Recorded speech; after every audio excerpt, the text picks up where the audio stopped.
לא שילם. זה בין לא, לא. יש לו שליטה על המנוע, יש לו שליטה. זה אוטומט, זה אוטומט ועל הפנים. תעלה מפה, מי!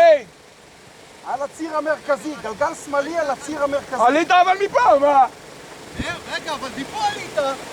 אבל לא באמצע. אני נכנסתי לפני כתבו. אבל אני יותר נמוך ממך, כפרה עליך, אני נמוך. אני יותר נמוך ממאיר גם. מאיר, על הציר המרכזי, על השמאלי. לא, אני יותר נמוך ממנו. מה, רגע, לא עליתי בסדר? אתה יותר רחב ממנו. אז האוטו שלך נסע בחלק... בדיוק על האלה, אה? על השניים האלה. הוא קצת צר, אבל הוא יעשה את זה. אם הוא יעשה נכון. יפה, יפה. כן, כן. טיפה? כן, גב, יופי. תרד קצת ותעלה. תתקן. קצת מי. זהו, גז. אולי זה הפעלה. ישר, ישר. לא, אפשר ככה. ישר.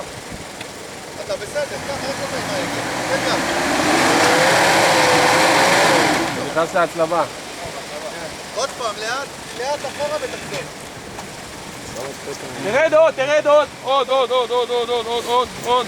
הוא עם ההגה הוא בסדר אבל. הוא עם ההגה בסדר גמור. זהו, אל תיגע בהגה, זהו, עכשיו זהו. עכשיו שייתן גז ושהרגע ילך ולצור. לקראת הסוף, טיפה ימינה ואז שמאלה. לא יכול טיפה לשם, לא. לקראת הסוף.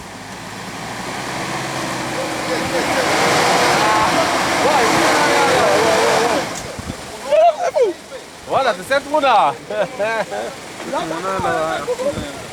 לא, אתה צלם יש לך.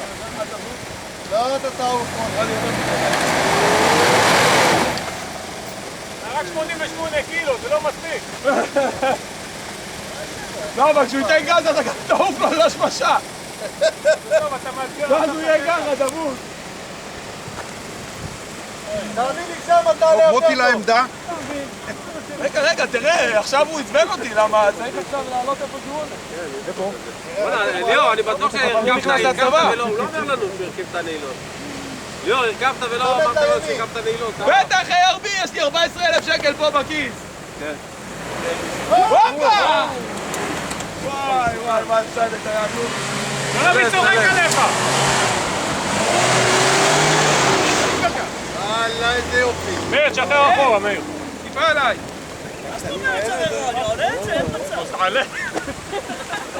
רגע, אולי נכבה את התה? מאיר! חיביתי אותו לפני שבאתי. תבוא לפה! זה קצת עניין. לא שמה! פה! כן, כך! לא, לאט. שמה נכנס לי להקרבה! רגע, הסוזוקי הוא עכשיו עצבן אותי. הסוזוק עלה את זה בקלות. לא, הוא שם. לא, אני לא צריך. אי אפשר. אם הוא הולך לפה, זהו, הוא גם עכשיו יהיה... תיזהר, כן. אם תראה זה הצבא כבר, זהו, אי אפשר, זהו, חותך. אם הוא בא עכשיו עם ההגה ישר, בא עכשיו שמאלה, ימינה עובר.